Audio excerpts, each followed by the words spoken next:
ليلا من المسجد الحرام إلى المسجد الأقصى الذي باركنا حوله لنريه من آياتنا إنه هو السميع البصير صدق اللہ العظیم۔ قرآن کریم کی سورہ بنی اسرائیل کی پہلی آیت پڑھی ہے۔ سورہ بنی اسرائیل 15ویں پارے میں مکی صورتوں میں ہے۔ اس میں 111 آیتیں اور 12 رکوع ہیں۔ یہ صورت نبی کریم صلی اللہ علیہ وسلم کے ہجرت کرنے سے پہلے مکہ میں نازل ہوئی ہے۔ نبی کریم صلی اللہ علیہ وسلم کو معراج کا تحفہ ملنا،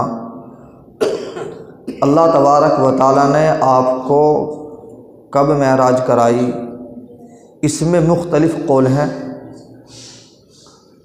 دنوں کے اعتبار سے بھی، مہینوں کے اعتبار سے بھی، سال کے اعتبار سے بھی۔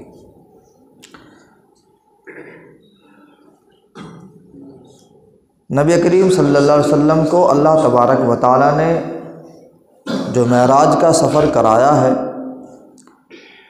یہ آپ کے جسمانی بدن کے ساتھ ہے، خواب میں نہیں۔ اس پر ہمارا عقیدہ ہے کہ آپ کو جو معراج ہوئی ہے وہ جسم و جثے کے ساتھ ہوئی ہے، نہ کہ خواب میں۔ اللہ سے جو آپ کی ملاقات ہوئی ہے وہ آپ کو وہاں بلایا گیا، آپ کے اعزاز و اکرام میں، وہ آپ کی ملاقات تھی۔ بیت المقدس تک کا جو سفر ہے خانہ کعبہ سے لے کر، یہ اسراء کہلاتا ہے، اور بیت المقدس کے بعد کا جو سفر ہے ساتوں آسمانوں کا، اللہ کی ملاقات کا، یہ معراج کہلاتا ہے۔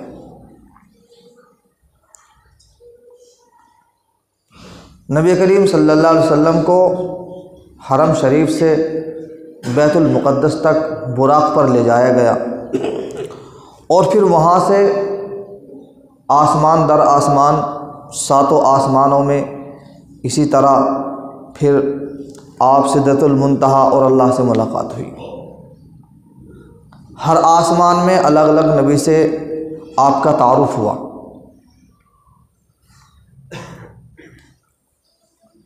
سب سے پہلے آسمان پر حضرت آدم علیہ السلام سے ملاقات ہوئی، آپ نے مرحبا اور آپ کی نبوت کا اقرار کیا۔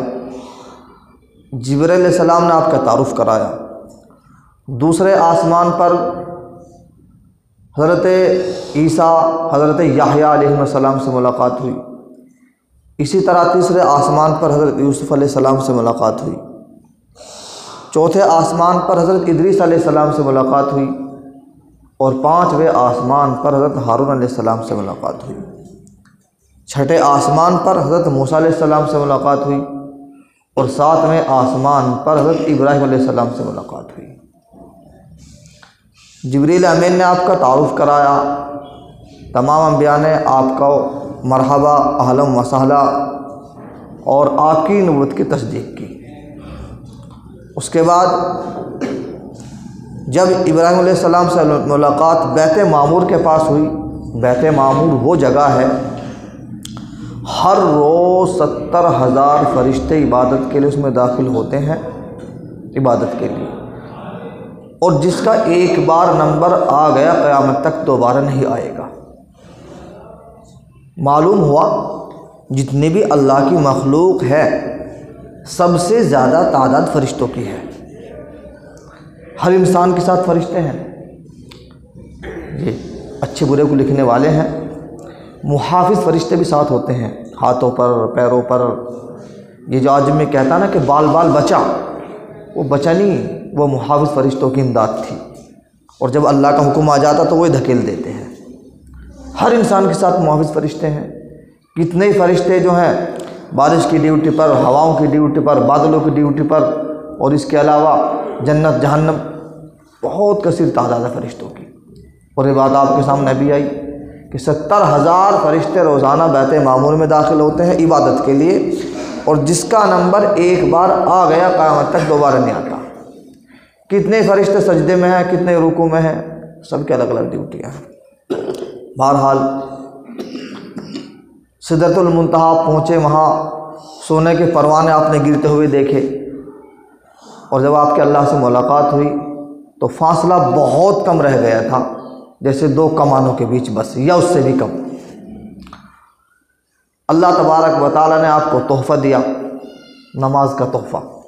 جب آپ تشریف لا رہے تھے ملاقات کے بعد، تو موسیٰ علیہ السلام نے آپ سے پوچھا تھا آپ کو رب سے کیا ملا کہ 50 وقت کی نماز ملی ہے۔ موسیٰ علیہ السلام نے کہا کہ آپ واپس جائیے اور کچھ کم کرا لیجیے۔ آپ صلی اللہ علیہ وسلم نے جبریل امین کی طرف دیکھا کہ اس طرف اشارہ تھا کہ جاؤں یا نہ جاؤں، چونکہ آپ کے رفیق سفر وہی تھے۔ تو بہرحال آپ گئے، 10 نمازیں کم ہوئیں، پھر دوبارہ آئے، پھر پوچھا کہ ابھی اور جائیے، پھر 10 نمازیں کم ہوئیں، پھر آئے، اسی طرح سلسلہ چلتا رہا، اور آخر میں 5 نمازیں رہ گئیں۔ ابتداءً 50 نمازیں ملی تھیں، 5 نمازیں رہ گئی۔ جب 5 رہ گئی پھر بھی موسیٰ علیہ السلام نے کہا اور جائیے۔ آپ علیہ السلام نے فرمایا اب مجھے شرم آتی ہے، اب میں جا نہیں سکتا۔ اس بات سے نماز کی اہمیت معلوم ہوتی ہے کہ نماز کتنی اہم چیز ہے،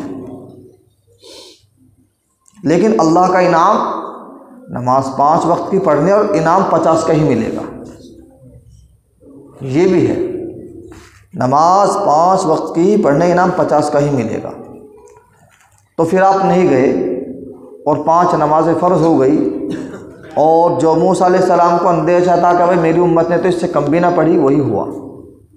لیکن انسان کی اتنی گھٹیا اور گروہی بات ہے یہ کہ جو چیز اللہ نے 50 وقت کی فرض کی تھی، اللہ نے کم کرتے کرتے کرتے کرتے نبی کم کراتے کراتے 5 پہ آ گئے، اور پھر بھی نماز نہ پڑھے، غیرت کی بات ہے۔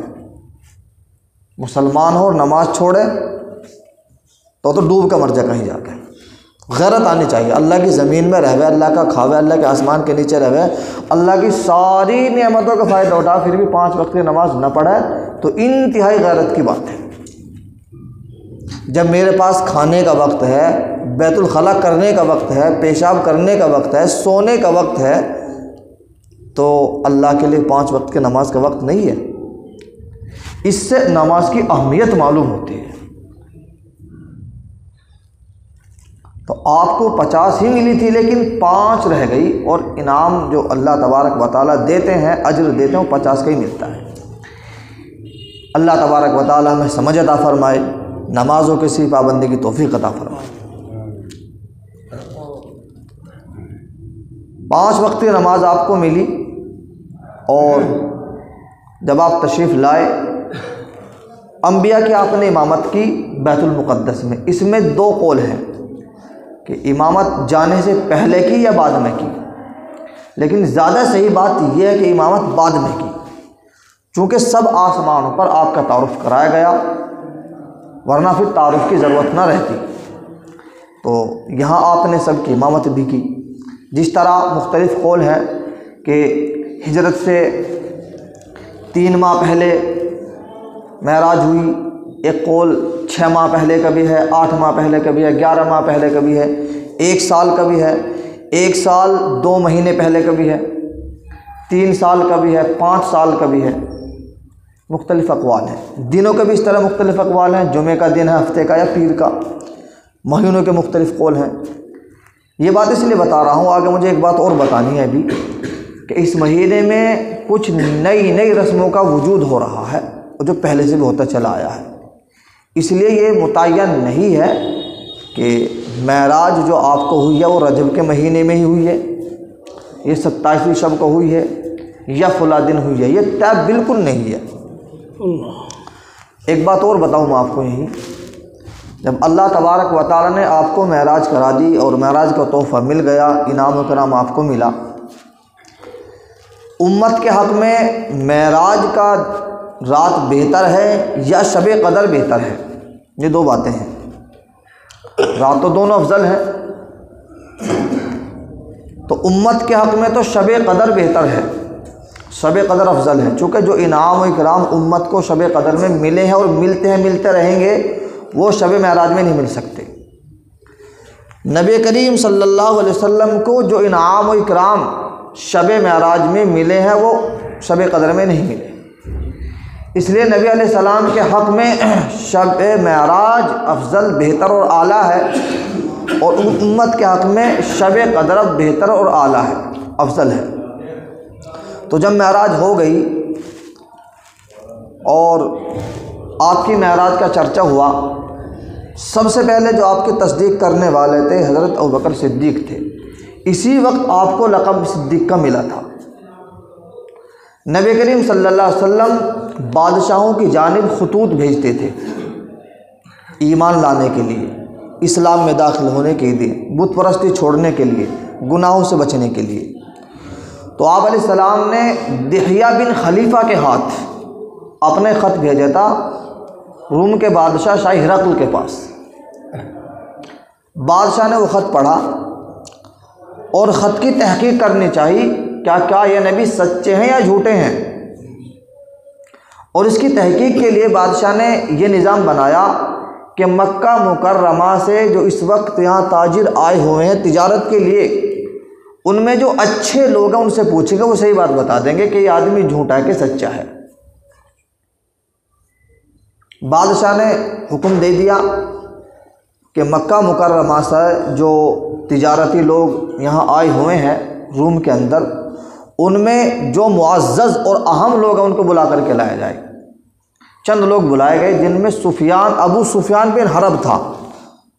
ابو سفیان یہ واقعہ بخاری مسلم بڑی کتابوں میں اچھی طرح صاف صاف موجود ہے۔ ابو سفیان بن حرب چاہتا تھا کہ میں کوئی ایسی بات کہوں جس سے آپ کا جھوٹا ہونا ثابت ہو جائے، لیکن ڈر یہ بھی تھا کہ اگر میں نے کوئی ایسی بات کہہ دی کہ آپ جھوٹے نہیں ہیں اور میں جھوٹا ثابت ہو گیا تو میں بادشاہ کی نظر میں گر جاؤں گا، ذلت اٹھانی پڑے گی، اور اپنے ساتھیوں کی نظر میں ہمیشہ کے لیے جھوٹا ثابت ہو جاؤں گا۔ جھوٹا تو بنانا چاہتا تھا، یہ تو بات واضح تھی۔ آپ علیہ السلام نے نہ کبھی جھوٹ بولا، نہ جھوٹ کا تصور، نہ جھوٹ کے وہم و خیالات۔ آپ کو تو غیر بھی صادق و امین کہتے تھے، سچا ایماندار مانتے تھے، اپنی امانتیں رکھ کر آپ کے پاس جاتے تھے۔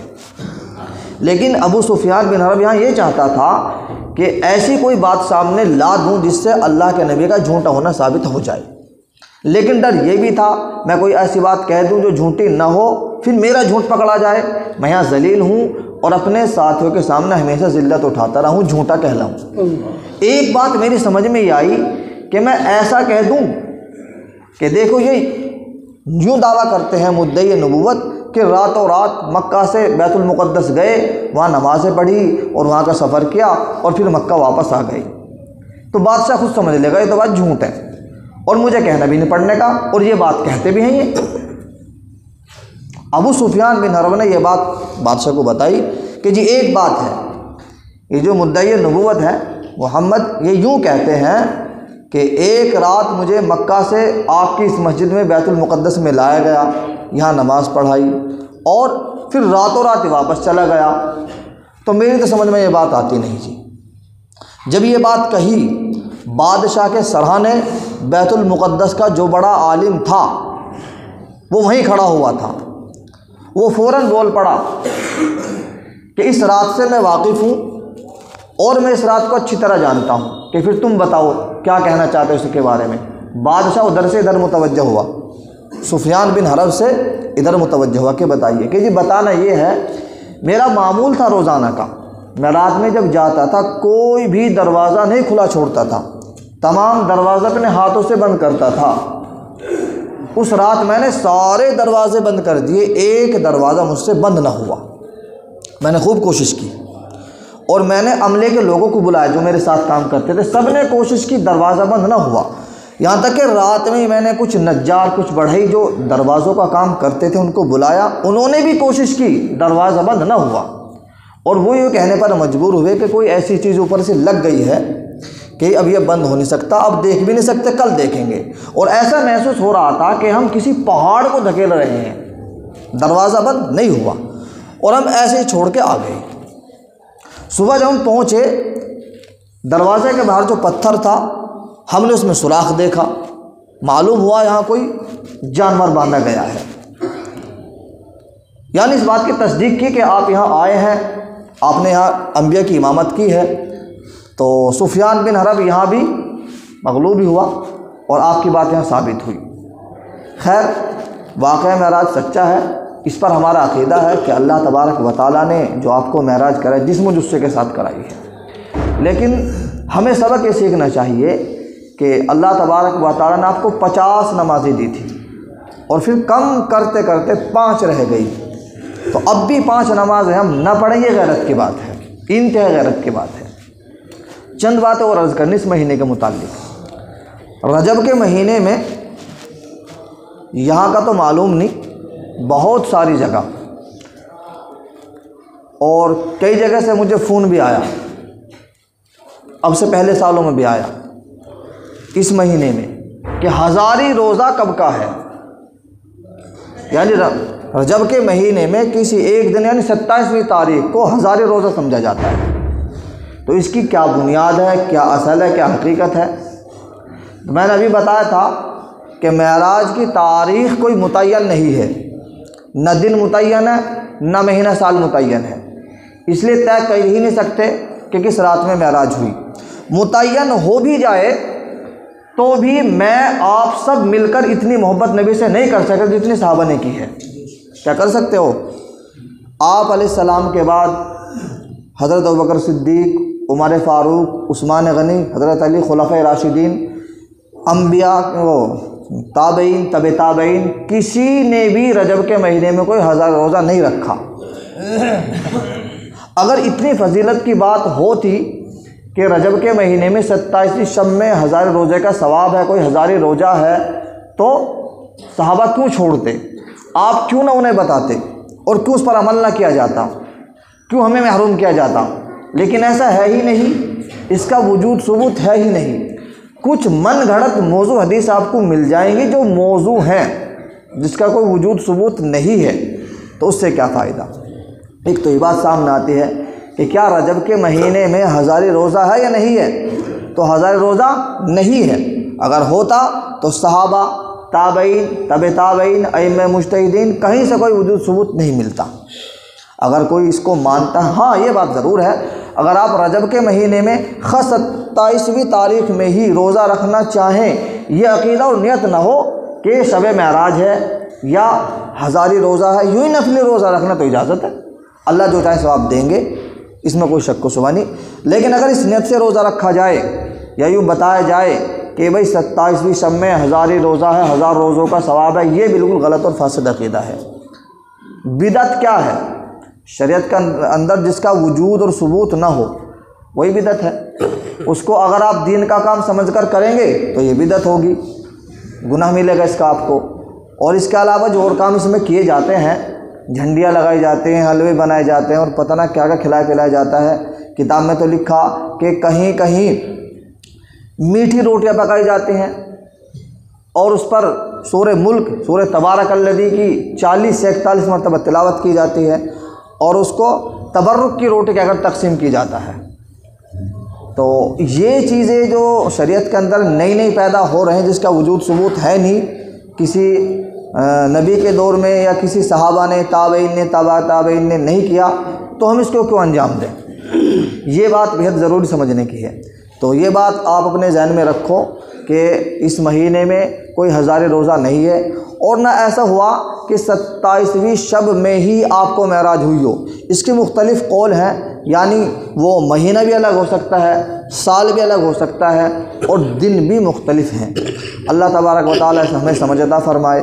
اور اس مہینے میں جو جہاں جہاں نئی نئی خرافات ہو رہی ہیں، چاہے وہ بدعت سے تعلق رکھتی ہوں یا اس کے علاوہ آگے چل کر خرافات میں جو ایسے کام انجام دیے جاتے ہیں، آتش بازی، گولے بازی اور فضول خرچی، اسراف، اللہ اس سے ہماری حفاظت فرمائی۔ اگلی بات یہ ہے کہ ہمیں یہ سمجھنا بہت ضروری چیز ہے کہ اللہ تبارک و تعالیٰ نے معراج میں جو آپ کو نماز کا تحفہ عطا فرمایا تھا، یعنی 50 نمازوں کا، اور پھر اللہ تبارک و تعالیٰ نے کم کرتے کرتے آپ برابر جاتے رہے، 5 نمازیں رہ گئی، اللہ تبارک و تعالیٰ انعام 50 کا ہی دیں گے۔ ہم سب یہ نیت کریں کہ انشاءاللہ کبھی نماز نہیں چھوڑیں گے۔ اللہ تبارک و تعالیٰ میں سمجھ کی توفیق عطا فرمائے اور 5 وقت نماز کی پابندی کی توفیق عطا فرمائے۔ وما علینا الا البلاغ۔